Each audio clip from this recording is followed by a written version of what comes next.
लगभग 20 मिनट से मैं अपनी लैपटॉप की स्क्रीन को बिना पलक झपकाए देख रहा था। नीली रोशनी मेरी आंखों में चुभ रही थी, लेकिन मेरा मन सुन्न हो चुका था। मेरी माँ का ईमेल स्क्रीन पर चमक रहा था। मार्कस, हमने तुम्हारी 500,000 की सारी बचत निकाल ली है। हम इस वक्त हवाई में हैं। कंगाल होने का मजा लो, लूजर। साथ में एक फोटो भी थी। मेरी माँ और मेरी बहन सारा प्रशांत महासागर के सामने एक आलीशान बालकनी पर बैठी थीं। उनके हाथों में ड्रिंक्स थे और चेहरे खुशी से दमक रहे थे। कल तक मेरे अकाउंट में 512,000 थे। आज सिर्फ $0.04 बचे थे। अजीब बात थी, मुझे न चीखने का मन हुआ न रोने का। मुझे एक ठंडी राहत महसूस हुई। मेरी माँ हमेशा से एक परजीवी रही है। जब पिताजी की मौत हुई तो उन्होंने 6 महीने में इंश्योरेंस के सारे पैसे उड़ा दिए। फिर उन्होंने मेरी तरफ रुख किया। जब मैं कॉलेज में 3-3 नौकरियां कर रहा था, वो घर पर आराम फरमाती थी। जब मुझे एक बड़ी टेक कंपनी में नौकरी मिली तो उन्होंने बधाई तक नहीं दी, बस मेरे नेटफ्लिक्स का पासवर्ड मांगा। 2 साल पहले मैं घर छोड़कर अलग रहने लगा था, पर मैंने जानबूझकर अपना एक बचत खाता पुराने पते से ही जुड़ा रहने दिया। मुझे पता था कि सारा जब मेरे अपार्टमेंट की सफाई करने आती है तो वो मेरे कागजात में ताक झांक करती है। मैंने 3 दिनों तक उस ईमेल का कोई जवाब नहीं दिया।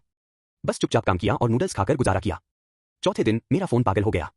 माँ के 13 मिस्ड कॉल और सारा के 24 मैसेज। मैंने घर पहुंचकर आराम से पानी का गिलास भरा और फोन उठाया। माँ दूसरी तरफ से चीख रही थी, मार्कस, ये क्या बकवास है? पैसे कहाँ हैं? बैंक ने सब फ्रीज कर दिया है। मैंने एकदम शांत आवाज में कहा, माँ, मुझे तो लगा था मैं कंगाल हो गया हूँ। वैसे माउई में मौसम कैसा है? तभी सारा पीछे से घबराकर चिल्लाई, मार्कस, फंड की फेडरल जांच चल रही है। पुलिस अभी अभी होटल की लॉबी में हमारे बारे में पूछ रही थी। उनसे कहो कि ये पैसे तुमने हमें गिफ्ट दिए थे, वरना हम जेल चले जाएंगे। मैंने खिड़की के बाहर देखते हुए हल्के से मुस्कुराकर कहा, माँ, क्या आपको सच में लगा कि मैं $500 मिलियन एक ऐसे साधारण अकाउंट में रखूंगा जिसे एक पुरानी डेबिट कार्ड से एक्सेस किया जा सके? वो कार्ड जो आपने मेरी डेस्क से चुराया था? वहां एक लंबी डरावनी खामोशी छा गई। मैंने बात जारी रखी, वो मेरा पैसा नहीं था, माँ। मैं एक ऐसी फर्म में लीड कंप्लायंस ऑफिसर हूं जो हाई रिस्क मुकदमों के एसेट्स संभालती है। वो 500,000 एक ऐसी कंपनी के थे जिस पर मनी लॉन्ड्रिंग की जांच चल रही है। मैं तो बस उनका टेम्परेरी कस्टोडियन था। माँ हंसते हुए बोली, तुमने हमें फंसाया। तुम्हें पता था हम तुम्हारी डाक देख रहे हैं। मैंने वो बैंक स्टेटमेंट किचन काउंटर पर सिर्फ इसलिए छोड़ा था ताकि देख सकूं कि क्या आप सच में चोरी करेंगी। मैं यह मानना चाहता था कि आप पैसों से ज्यादा मुझसे प्यार करती हैं। मुझे मेरा जवाब मिल गया। सारा रोने लगी, हम जेल जाएंगे, मार्कस। कुछ करो। मैंने कहा, जैसे ही आपने वो पैसा हवाई के अकाउंट में ट्रांसफर किया, आप FBI की मुख्य संदिग्ध बन गई। इंटरस्टेट वायर फ्रॉड, वो भी कैमरे पर।